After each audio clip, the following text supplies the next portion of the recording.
Bonjour et bienvenue sur Anatomie avec Abdoulaye.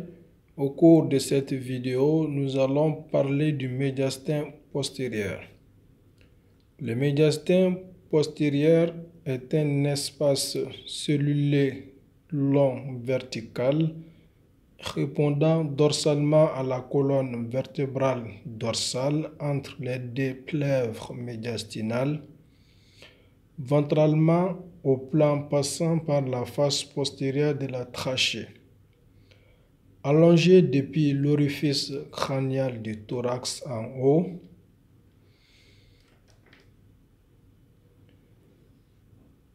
jusqu'au diaphragme en bas,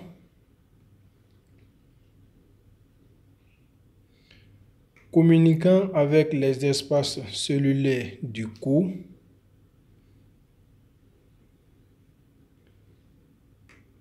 et de l'abdomen.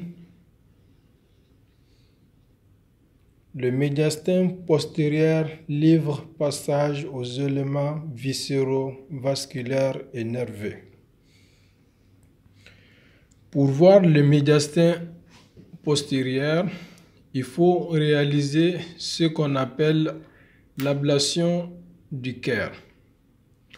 Pour ablater le cœur, il va falloir sectionner la veine cave supérieure ou crâniale qui se jette au pôle crânien de l'atrium droit. Il va falloir sectionner la veine cave caudale. Ensuite, sectionner l'aorte ascendante qui naît du ventricule gauche. Les artères pulmonaires supérieure gauche et l'artère pulmonaire droite.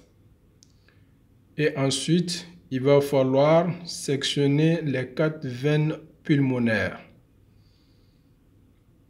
Voici les veines pulmonaires supérieures et inférieures gauche, les veines pulmonaires supérieures et inférieures droite. Et dès lors, il sera possible d'individualiser les éléments contenus dans le médiastin postérieur.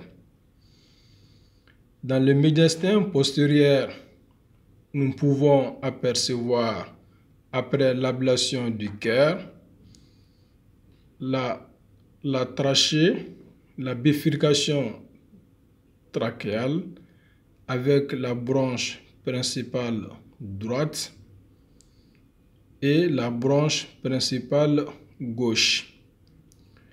Constatez de passage l'obliquité de la branche principale droite qui explique la fréquence des corps étrangers ingérés par les enfants au niveau dans cette branche. Ensuite, dans le médiastin postérieur, nous avons le segment inférieur de l'œsophage thoracique. Voici le segment inférieur de l'œsophage thoracique qui descend verticalement pour disparaître devant le centre tendineux du diaphragme. Le troisième élément que nous voyons dans le médiastin postérieur est l'artère systémique. Ici, en l'occurrence, nous avons l'aorte thoracique. L'aorte thoracique descendante.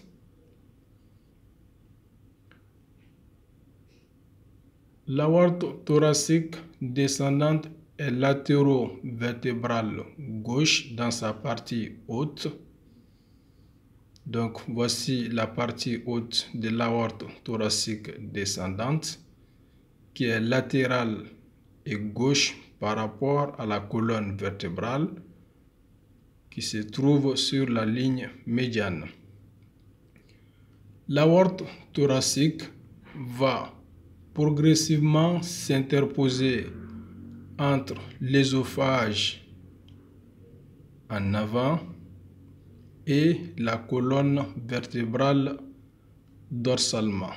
pour pénétrer par le hiatus œsophagien au niveau de la 12e vertèbre thoracique et devenir l'aorte abdominale. Ici, un élément nerveux important qui parcourt le médiastin postérieur est le nerf vague gauche. Voici le nerf vague gauche en noir qui passe en avant de la face ventrale de l'arc aortique. Ce que vous voyez ici, c'est l'arc aortique. Le nerf vague va passer en avant de l'arc aortique. Il va se glisser derrière la branche principale gauche pour atteindre ainsi la face ventrale de l'œsophage, contre laquelle il va se ramifier.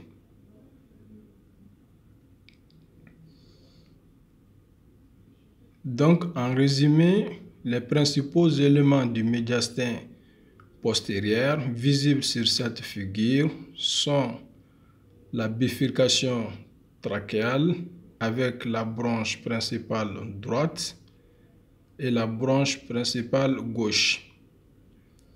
Le deuxième élément est le segment inférieur de l'œsophage, qui est le segment le plus long,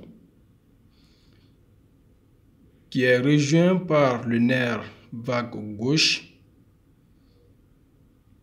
Et ensuite, nous avons l'aorte thoracique descendante, qui est latéro-vertébrale gauche dans la partie haute et qui va progressivement s'interposer entre l'œsophage thoracique et la colonne vertébrale pour passer ensuite par le hiatus aortique au niveau de la 12e vertèbre thoracique. C'est tout pour cette vidéo. Merci de l'avoir regardé. On se donne rendez-vous pour une prochaine. À bientôt et bon courage.